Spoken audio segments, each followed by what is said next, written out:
If God is one, why does Hinduism have thousands of deities? That's the question I want to talk about today. Hi, I'm Vritti Devi, and this is It's a Collective Trip. What is God? Is it a higher power, a mystery, a mythological figure, the sum of everything that we call the universe? I genuinely don't know, nor do I intend to discuss whether they really existed or not. What I do want to talk about is how I see them and what I've come to understand through my life. I don't consider myself to be conventionally religious. I've always questioned blind faith and over time found my own ever evolving relationship with the concept of God. Something foundational to understand that in Hindu system, everything is godlike. The sun, river, cow, tree. There is a basic idea that divinity is distributed through all of existence. Nothing is profane. Everything is available to be in a relationship with. So that's a completely different cosmology. Once we grasp this core idea, the thousands of deities will start to make sense. But Priti, how can a river be a god? How can a boy with an elephant head be considered a god? As concepts, they're very abstract. If you look at the qualities that a river carries, ever flowing persistence, nourishment, the capacity to both give life and take it. It's about the quality that it carries. And the deity embodies that quality. That deity is that quality with or without a form. When we understand the context behind these forms, we can make sense of why the visual depictions exist, why the face, why the form. These are ways of making something very abstract, relatable to the human mind. To form a relationship with these qualities, with these human experiences that we may not have the words for, right? So it's making the unconscious conscious, making the invisible visible. Now, I want to break this down into something simpler.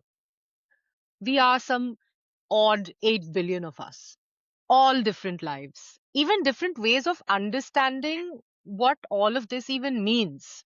And there is no one right way to be human, but there are experiences that are universal, regardless of where we were born, what language we speak, what century we are born into. Things like the need for justice, the moment when you have to fight for something, even if it costs you, the pain that comes through loss, or the thrill of creating something from nothing, seeking deeper meaning, and so on. These experiences are universal. It's like software. We all have it. We all have an internal software. We may be running on different versions, different interfaces, but at the core, we have the same underlying code.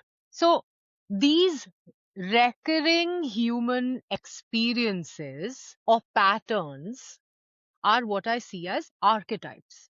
And these gods are the expression of those archetypes, containers for them that we can relate to and work with. Different experiences, different forms, but all of them are pointing towards the same absolute. Now, there's another layer to this. We as human beings move through different stages in one single lifetime. It's not like you are one type of person that follows a fixed path. No, sometimes it requires surrender through humility. Sometimes you need to be a protector.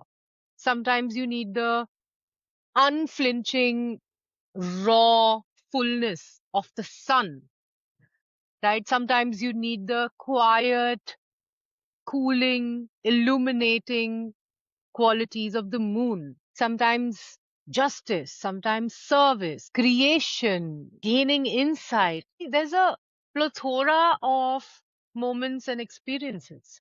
For example, let's take goddess Saraswati, the goddess of knowledge. What does it mean, goddess of knowledge? Is she a librarian or a keeper of books? No, she is the living quality of clarity itself, the state where thought moves cleanly, effortlessly, where there is an effortless state of flow, praying to Goddess Saraswati. I'm not asking for an external being to bless me.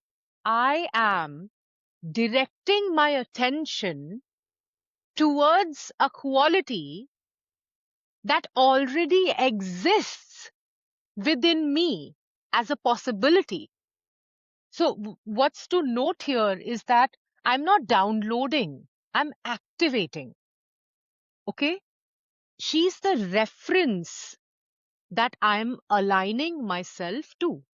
She's the tuning fork, the steady frequency, and I'm the instrument, the conduit that comes into tune. Similarly, Durga, the warrior goddess on a tigress, she is a part of you that rises when something sacred to you is under threat. And you find a strength that you didn't even know you had, right? Shiva, the god of detachment, the god of destruction. It's not like he's destroying shit for the sake of it. It's the necessary ending. It's the clearing of the ground, the death that makes something new possible. Sun, the god as the living force, a power so constant we forget that the existence depends on it.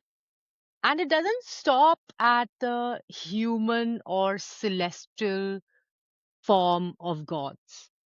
The same understanding extends to everything, even the threshold of a house that's made of wood, stone, brick. Yet, it carries the sacred principle of transition between what is outside and what you allow to enter inside, right? There's a conscious boundary.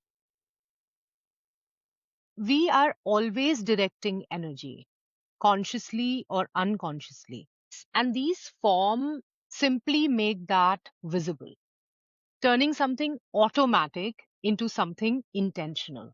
So that's what deities do. More than just representing and embodying certain qualities, they make them relatable to human life. Now, take Ramayana, for example. Ram and Sita face trials and tribulations throughout their life. What they move through is not comfortable at all. Yet, they hold righteousness and devotion in their own ways, even under pressure. Ravan, the antagonist, the perverted evil. Yet, he was the most learned person, representing intelligence without alignment. Arjun, the strongest warrior standing on the battlefield in Mahabharata, collapses into confusion while trying to make sense of what is right and wrong while he was fighting his own kin. These god figures and their lives are far from being perfect. They make their own mistakes just like us. Their life arcs sort of throw light on the cause and effect, on consequences, on contradictions, on what it actually costs to live with integrity, even when it's not easy. And their stories are so profound and so timeless, is why they have survived the tests of time. They are universal patterns. we can see ourselves in the full spectrum of what a human can move throughout life.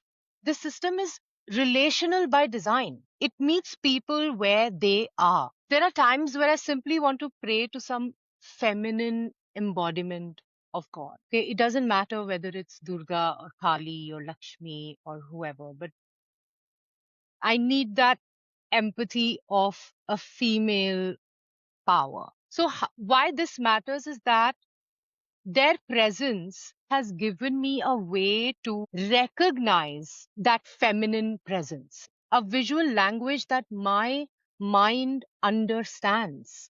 That's what makes this connection immediate and deeper, more real, more intimate. In some way, I feel understood. So when someone asks me, how can I believe in all these gods? I want to say this. They show me my multifaceted self. I am not one fixed thing. I am continuously moving through many forms. I am the river. I am the mountain. I am the mother. I am the warrior, the creator, the destroyer. All of them are mirrors. I work with them the way you'd work with fire, carefully, respectfully, because what they represent is powerful and, most importantly, accessible. If this resonated with you, I'd like to know what this stirred in you. Until then, ciao.